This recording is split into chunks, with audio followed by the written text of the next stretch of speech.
Hello, guys. How are you all? Hope you all are doing well. So, this is me, Vishakha Kazam, as you all know about me. And after a very long time, I'm making a video. And this is informative video about today. So, today is 2 October. very important and very famous day. हर साल हम इस दिन को great Mahatma Gandhi ji और great freedom fighter Lal Bahadur Shastri ji के जन्म उत्सव के रूप में मनाते हैं, लेकिन आज बहुत ही महत्वपूर्ण दिन है क्योंकि आज है दशहरा, बुराई पर अच्छाई की जीत। यस गाइस, लेकिन आज एक पुतले को जलाने के लिए हजारों रावण जाएंगे, हजारों रावण। पर क्या उस पुतले को जलाने के बाद भी हम हमारे अंदर की नेगेटिविटी को ख़त्म कर पाएंगे? हमारे अंदर जो रावण है, क्या हम उसका दहन कर पाएंगे आज? क्या कोई इंसान है ऐसा जो अपने अंदर के रावण को जला सके? नहीं, हमारे अंदर का रावण कभी नहीं जल सकता, क्योंकि हम तो ये सोच कर बैठे हैं कि एक ही रावण है जिसको श्री राम ने जिसका वध किया था। पर जो रावण हमारे अंदर है, जो रावण हमारे आसपास घूम रहे हैं, उनका क्या? उनका कौन क्या करेगा? कुछ नहीं। और वही रावण है जो आज एक पुतले को जलाने जाएंगे, है ना?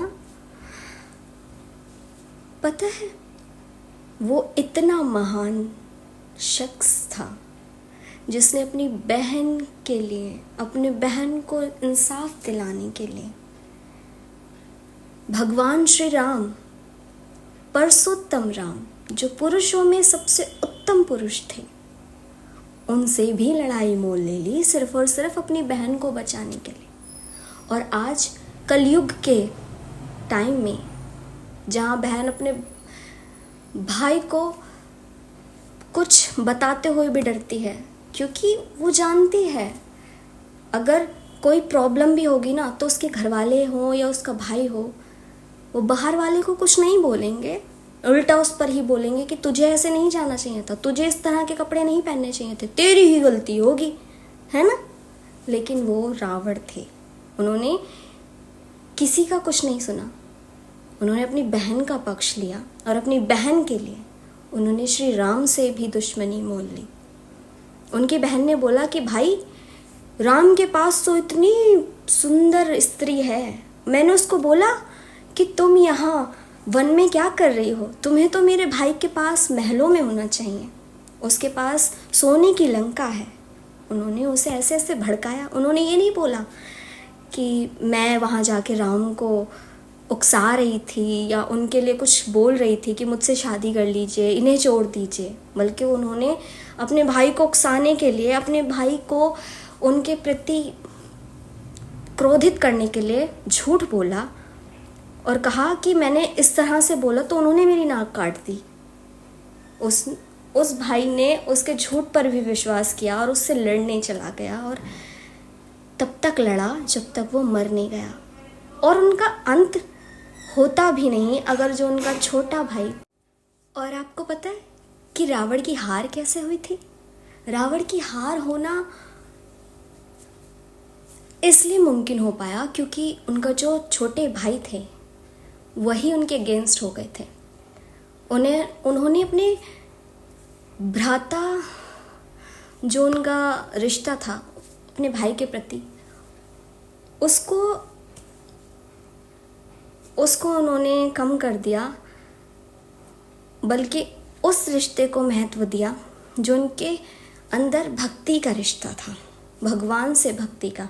वो श्री राम को मानते थे और रावण की जो लंका थी, इतनी बड़ी लंका में एक ही वो व्यक्ति थे जो श्री राम की आराधना करते थे। जब हनुमान जी लंका गए माता सीता की खोज के लिए, तो उन्होंने एक राम नाम की आवाज़ आते सुना और वहाँ देखा तो वहाँ खुद रावण का ही भाई उनकी आराधना कर रहा था। तो उन्होंने अपने आराध्य से जो रिश्ता था वो मजबूत रखा, पर उन्होंने अपने भाई के रिश्ते को वहाँ पर कम कर दिया, इसलिए रावण हार गया। वरना रावण की हार नहीं होती, और उनकी हार का कारण सिर्फ ये था कि रावण का जो भाई था वो उनके अगेंस्ट था, और श्री राम के जो भाई थे लक्ष्मण जी, वो उनके साथ खड़े थे। यही थी सबसे बड़ी उनकी हार। कई बार ऐसा होता है कि हमारी जो हार होती है ना, हमारे बिहेवियर पर डिपेंड करती है। उनका बिहेवियर एक दूसरे के प्रति इतना पक्का नहीं था, उनका विश्वास एक दूसरे के प्रति इतना पक्का नहीं था, तो वो हार गए। और श्री राम और लक्ष्मण जी का विश्वास, प्यार इतना पक्का था कि वो जीत गए। वो वनों में रहकर भी उनके पास ना कोई अस्त्र ना कोई शस्त्र, उन्होंने एक वानर सेना तैयार की और तब वो जीते। और रावण के पास इतनी विशाल सेना, एक से बड़ा उनके पास दानव था, लेकिन फिर भी वो हार गए, है ना। यही ज़िंदगी है, अपने अपनों से बना कर रखें। बाहर के लोगों को क्या होता है कि एक बार को वो साथ ना भी दें, लेकिन आप ये देखें कि आपके जो अपने हैं वो आपके साथ कितना खड़े हैं। और मोस्टली ऐसा ही होता है, आज के टाइम में तो बहुत ऐसा हो रहा है कि जो आपके सगे हैं ना, वही सबसे ज़्यादा आपके विरुद्ध है। तो आपका ये जानना भी ज़रूरी है कि मुसीबत पड़ने पर क्या आपके अपने आपका साथ देंगे। कई बार नहीं देते, और अगर हम किसी अपने को अपना मानकर उनका साथ दे भी देना, तब भी वो उस चीज़ का कोई वो नहीं मानते, एहसान नहीं मानते। चलो, एहसान मानने की तो कोई बात ही नहीं है, ठीक है, क्योंकि एहसान अक्सर लोग बाहर वालों का मानते हैं, अपनों का नहीं मानते। लेकिन वो ये नहीं समझते कि क्या कुछ सोचकर अपने दिल पर कितना बड़ा पत्थर रखा होगा, और उन्होंने अपना सब कुछ आपके लिए निछावर कर दिया। पता है, रावण एक दानव होने के बाद भी, असुर होने के बाद भी, माता सीता को उन्होंने कभी भी हाथ भी नहीं लगाया, क्योंकि उनका मानना था जब तक एक स्त्री अपनी तरफ से कुछ ना करे, कुछ ना कहे, तब तक किसी स्त्री के निकट ना जाए। और आज के टाइम में हजारों रावण जो हमारे इर्द गिर्द घूम रहे हैं, वो सड़क चलती महिला को कुछ भी उल्टा सुलट, कुछ भी नाप शनाप बोल देते हैं, और अपने आप को 30 मार खां समझते कि भाई हम हैं, हम किसी को भी कुछ भी बोल सकते हैं, बड़े बाप की बिगड़ी औलाद, है ना। लेकिन ऐसा नहीं करना चाहिए। अगर आप एक पुतले को जलाने की हिम्मत रखते हैं तो अपने अंदर के सबसे पहले रावण को जलाएं। और जिस तरह आपको अपनी बहनों से प्यार है, उसी तरह आपको दूसरी लड़कियों से भी प्यार होना चाहिए। मतलब प्यार का मतलब गलत वाला प्यार नहीं, एक बहन के प्रति एक इज्जत भाव होना चाहिए। आज के टाइम में हर लड़की अपने घर पर अपने भाइयों से बताते हुए बहुत डरती है कि उसे कहाँ प्रॉब्लम है, और वो खुद अपनी प्रॉब्लम को हैंडल करने की कोशिश करती है। उसका रीज़न सिर्फ यही है कि विश्वास की बहुत बड़ी कमी है, और उन्हें पता है कि वो अगर किसी को बताएंगी तो सबसे पहले उनके घर वाले ही उनके अगेंस्ट होंगे। वो उस गलत हो रहे व्यवहार को बर्दाश्त करती रहती हैं। कुछ अच्छी लड़कियां, कुछ बहादुर लड़कियां ऐसी होती हैं कि वो उस चीज़ का सामना करती हैं, उस चीज़ के अगेंस्ट खड़ी होती हैं। कुछ लोगों के परिवार वाले, कुछ बहनों के भाई उनके साथ खड़े होते हैं, पर हर किसी के साथ नहीं होते ना। तो अपने अंदर के रावण को ख़त्म कीजिए।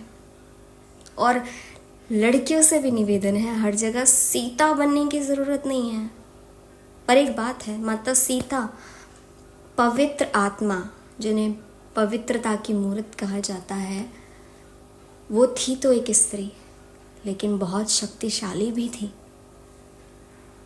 रावण उनका कुछ भी बिगाड़ सकता था, लेकिन वो जानता था कि माता सीता एक देवी हैं, अगर वो इनके पास जाएगा तो जलकर भस्म हो जाएगा। ऐसा ही डर होना चाहिए लोगों को।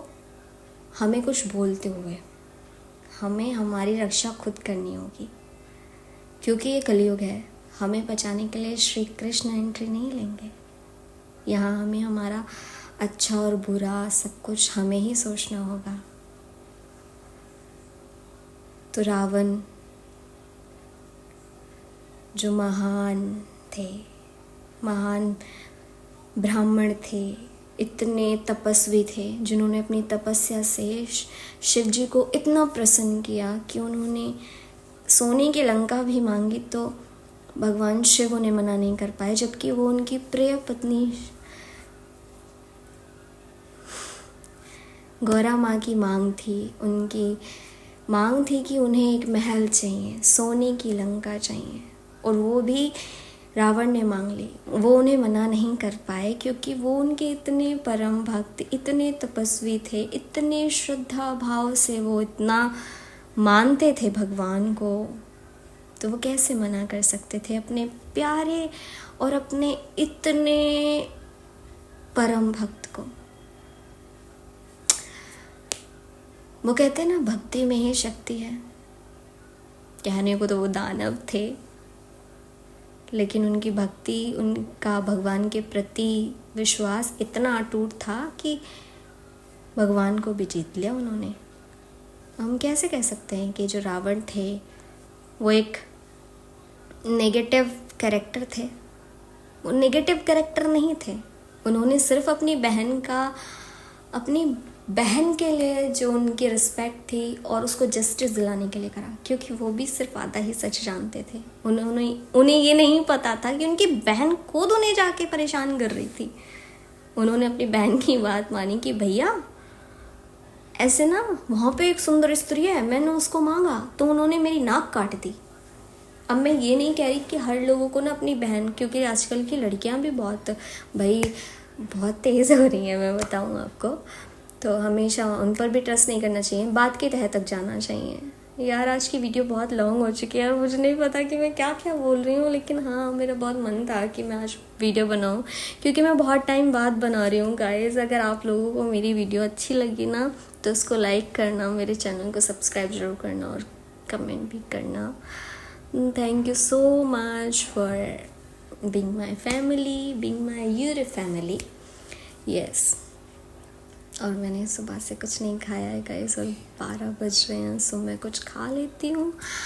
एंड आप भी कुछ खा लीजिए अगर आपने भी नहीं खाया है। तो मेरा बहुत मन था कि यार मुझे वीडियो बनानी है, बट अभी तक नहीं बनाई थी। एंड यस, सो मिलते हैं आपको नेक्स्ट वीडियो में। Bye bye. मेरा भाई आ चुका है, खांस रहा है वो। चलो बाय।